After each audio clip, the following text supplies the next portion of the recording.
मयाम पुनंग पुतराम नोक्सरी migraine चिन मनुंग लैब Bactrian ओहनब लैना हाइब हिरम असिदा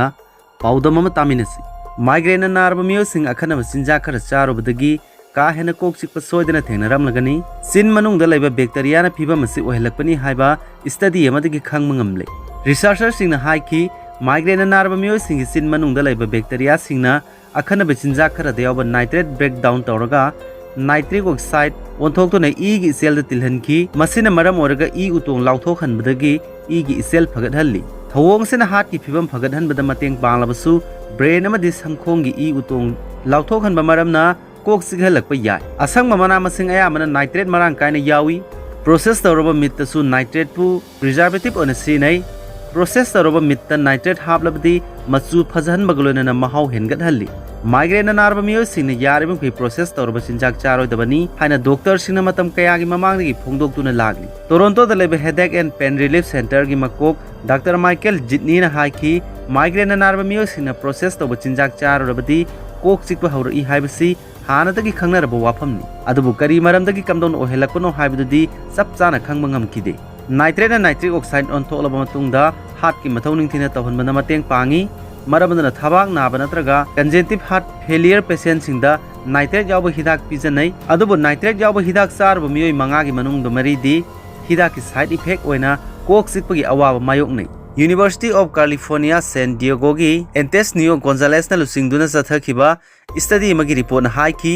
माइग्रेन नारब मियोयसिंगना अखना मचिंजाक चारुबदगी कोक चिकप हौरलिबसि चिन मनुंग याव बैक्टीरिया थोगनबनी रिसर्चर सिंगना अमेरिकन गट प्रोजेक्ट की डेटा कुपना नैनदुना येंगबदा माइग्रेन नारब मियोयसिंग चिन मनुंग बैक्टीरिया मसिंग यामना यावरम थेंगनखी क्रोनिक माइग्रेन हाइबसि यामना तोयना अमसुंग का हेनम मोंगदा कोक चिकप लोइनना ओनिंगबा ओबा अहोब मखोल ताबा यादबा अमसुंग अरंग मंगाल उबा यादबगी थवोंगबुनी माइग्रेन की अनाब हौरक मतमदा पुंग खरदगी हौरगा नुमित कयानी कोक चिकपगी अवाबा मायोगनै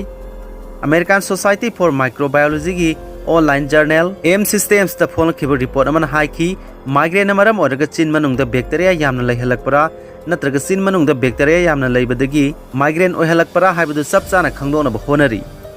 अदो मनमक चिन मनुंग लैरबा बैक्टीरिया सिंगी मसिंग हंथलगा माइग्रेन फहनबा ngambagi फिबमदा लैरे हाइरी माइग्रेन मरम ओरगा कोक सिगलकपगी मरोइबा मरम सिंगदी एलर्जी मसुंग एलर्जिक रिएक्शन अरंगमा मंगाल अहोब मखोल अकनबा मनम फिजिकल नत्रगा emotional stress tension anxiety depression का हेना हराव नत्रगा वाबा तुम्ब मतम नाइदबा मैखु मरक्ता लैबा चरा हेनबा डिहाइड्रेशन यू थकपा थागी खोंकाप सांग नाइदबा मिरोंदनबा हिदाक चाबा थागी खोंकाप खमखिबा टेंशन हेडेक डायरासाइन यावबा चिंजाक रेड वाइन अरीबा संगोम मपान nga ayaiba hawai makhal khara monosodium glutamate natraga nitrate लोनना स्लीपिंग टैबलेट कंट्रासेप्टिव पिल अमसुंग हार्मोन रिप्लेसमेंट थेरापी सिंगबनी माइग्रेन गाथोनबगी मरोइबा पाम्बैदी खुदोंग चादब फिबम असि ओहेलकपा पोलम सिंगदगी लापथोना लैबनी चाबा थकपगी मोंग होंदोकपगा लोनना हक्सांग साजेल तौबना माइग्रेन अटैक खर मखै गाथोकपा ngami अतै तोप जेक्सिन थौरांग सिंगदी anti convulsion anti depression gabapentin botulinum toxic A botox magnesium citrate riboflavin vitamin B12 अमसुंग मेलाटोन सिंगबा मना मसिंग अमदि विटामिन सिनबा मिट लायेंग थोकपा हक्सांग साजेन तौबा मपुंग फाना तुंबा अमसुंग मेडिटेशन तौबा असिना सिंगबनी कनागुम मियोय खरदी हिदा लांथक का हेना चाबदगी माइग्रेन अटैक तौरपु यावी थवोंग सिबु मेडिकेशन ओवर यूज हेडेक नत्रगा रिबाउंड हेडेक हाना खंगनै माइग्रेन की मतंग अनौब हिदा मखल अनि पुथोरकपग लोइनना चागेंग तौबगी थाकता लैरी अनौब इंट्रानेजल ट्रीटमेंट मखल अमनसु माइग्रेन पेशेंट सिंग द कोक सिकबगी चांग सादा मरफु निपालोम हंथनबा ngamle यूनाइटेड स्टेट्स ता हंदक चथखिबा स्टडी मगी रिपोर्ट हाइकी